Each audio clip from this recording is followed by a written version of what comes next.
নমস্কার, জ্যোতিষ বিশ্ব চ্যানেলে আপনাদের সবাইকে স্বাগত। কেমন আছেন আপনারা? আশা করছি ভালো আছেন।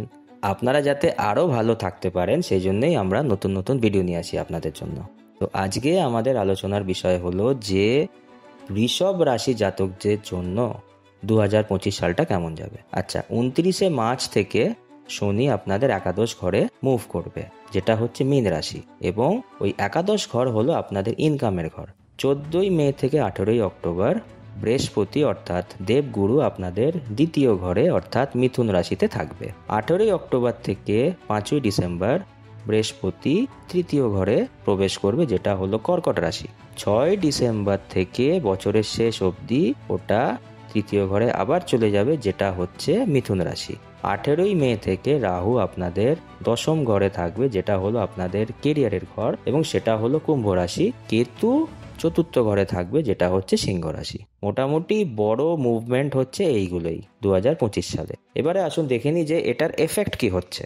আচ্ছা, আমরা প্রথমে শুরু করি যে আপনাদের বিজনেস আর টাকা পয়সা নিয়ে। 27শে জানুয়ারি থেকে 31শে মে শুক্র একটি রাজযোগ বানাচ্ছে, তাই যারা cosmetics, gift item, handicraft, export import, খাবার, hotel, restaurant, spa, gym, fashion এবং লাক্সারি প্রোডাক্টসের বিজনেস করেন তাদের জন্য এটা খুব ভালো সময়। ডিজাইনিং এ যারা যুক্ত আছেন তাদের জন্য এটা যথেষ্ট ভালো সময়। আপনারা দেখবেন বড় সড়ো কিছু ডিলস করবেন এবং আপনাদের দায়িত্ব কিন্তু বাড়বে। আপনাদের সপ্তম পতি হচ্ছে মঙ্গল। সপ্তম ঘর হচ্ছে আমাদের বিয়ের ঘর, লাইফ পার্টনারের ঘর। 21শে জানুয়ারি থেকে 23শে ফেব্রুয়ারি মঙ্গল থাকবে আপনাদের তৃতীয় ঘরে, এবং ওটা বক্রি থাকবে অর্থাৎ রেট্রোগেট। তাই আপনাদের উচিত যে আপনারা একই ভুল বারবার যেন না করেন যেটা আপনারা 2024-এ করেছেন। আপনাদের উচিত আপনাদের ওই ভুলগুলো থেকে শিক্ষা নেওয়া এবং একটা প্রপার প্ল্যান করে এগিয়ে যাওয়া, তাহলে আপনাদের ঝামেলা ঝঞ্ঝাট কম হবে। 29শে জুন থেকে 26শে জুলাই শুক্র আপনাদের রাশিতে প্রবেশ করছে, যেটা খুবই শুভ একটা যোগ, যেটাকে বলা হয় মালব্য রাজযোগ।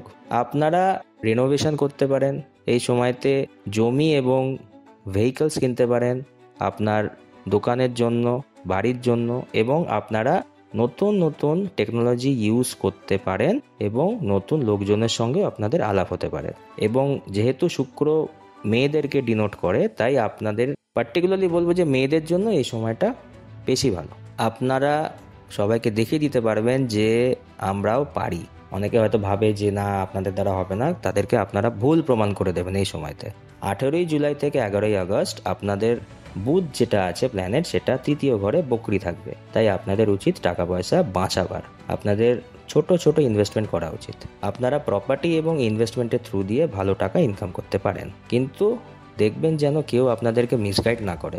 18ই অক্টোবর থেকে 5ই ডিসেম্বর বৃহস্পতি অর্থাৎ দেবগুরু উচ্চ রাশিতে থাকবে, তাই এই সময়তে আপনাদের স্কিলস ব্যবহার করে আপনারা বিজনেসে উন্নতি করতে পারেন। আচ্ছা, আপনাদের কিন্তু এই সময়তে ট্রাভেলিং হতে পারে।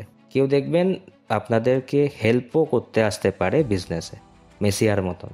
27শে অক্টোবর থেকে 7ই ডিসেম্বর মঙ্গল অর্থাৎ মার্স রুচক যোগ বানাচ্ছে। যেহেতু মঙ্গল আমাদেরকে এনার্জি দেয়, তাই এই সময়তে আপনারা খুবই এনার্জেটিক ফিল করবেন এবং চেষ্টা করবেন যে নতুন টেকনোলজি আপনাদের বিজনেসে ইউজ করা, তাহলে আপনাদের বিজনেস খুব ভালো গ্রো করবে।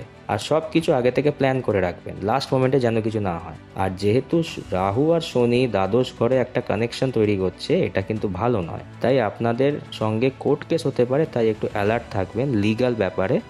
এবং নিজেদের লোকেরা কিন্তু আপনাদেরকে চিট করতে পারে। আপনাদের টাকা কিন্তু কোথাও দেখবেন যে হয়তো ইনভেস্ট করলেন, 2-3বার কিন্তু আপনারা পেলেন না টাকাটা, তাই সহজে কিন্তু কাউকে বিশ্বাস করবেন না। চাকরির ক্ষেত্রে যদি বলি, তাহলে বছরের শুরু থেকে 28শে মার্চ অবধি শনি আপনাদের কর্মস্থানে বসেছে, যেটা একটা খুবই ভালো যোগ বানাচ্ছে। আপনাদের উচিত জুনিয়র এবং সিনিয়রদের সঙ্গে একটা ভালো রিলেশন মেনটেন করে চলা। চাকরি চলে যাবে এরকম একদমই ভাববেন না। নিজেদেরকে আপগ্রেড করুন, নতুন নতুন জিনিস শিখুন, দেখবেন আপনার হয়তো প্রমোশন হয়ে গেল। 14ই জানুয়ারি থেকে 11ই ফেব্রুয়ারি সূর্য আপনাদের নবম ঘরে থাকবে এবং রাহু একাদশ ঘরে থাকবে, তাই এই সময়টা কিন্তু একটু নেগেটিভ এফেক্ট আপনি পেতে পারেন যেখানে আপনি কাজ করেন। দেখবেন হয়তো কেউ আপনার এগেনস্টে ষড়যন্ত্র করছে, তাই চেষ্টা করবেন যাতে কোনো রকম ভুলভাল না হয়। অ্যালার্ট থাকবেন। আপনার ইমেজ কিন্তু খারাপ হতে পারে, আপনার শত্রুরা কিন্তু আপনার ইমেজকে খারাপ করার চেষ্টা করবে, 13ই এপ্রিল থেকে 14ই মে সূর্য দ্বাদশ ঘরে উচ্চ রাশিতে থাকবে, আর সেখান থেকে সপ্তম দৃষ্টি আপনার 6 নম্বর ঘর অর্থাৎ চাকরির ঘরে দেবে, অর্থাৎ 7th অ্যাসপেক্ট।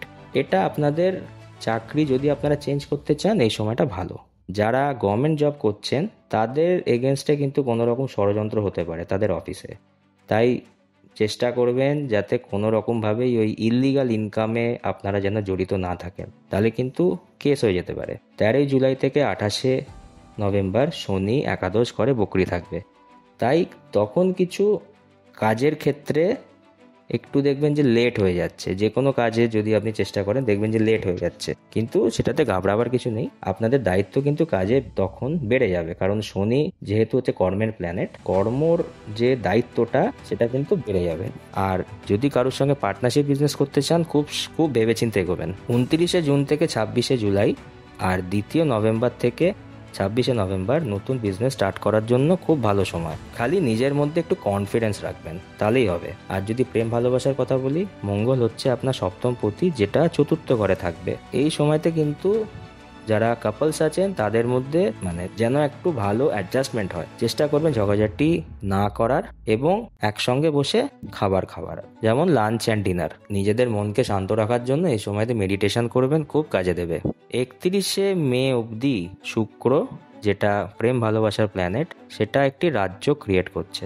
যারা প্রেম ভালোবাসা করেন তাদের জন্য এটা বিয়ে করার জন্য খুব ভালো সময়, কিন্তু ওই একই সময়তে কেতু আপনাদের পঞ্চম ঘরে থাকবে, আর পঞ্চম ঘর মানে হচ্ছে প্রেম ভালোবাসা। তাই চেষ্টা করবেন যাতে কোনো রকম কনফিউশন না হয় আপনাদের মধ্যে। যদি আমাদের এই ভিডিওটা আপনাদের ভালো লেগে থাকে তাহলে কাইন্ডলি আমাদের চ্যানেলটাকে লাইক করুন, শেয়ার করুন এবং সাবস্ক্রাইব করুন। ধন্যবাদ।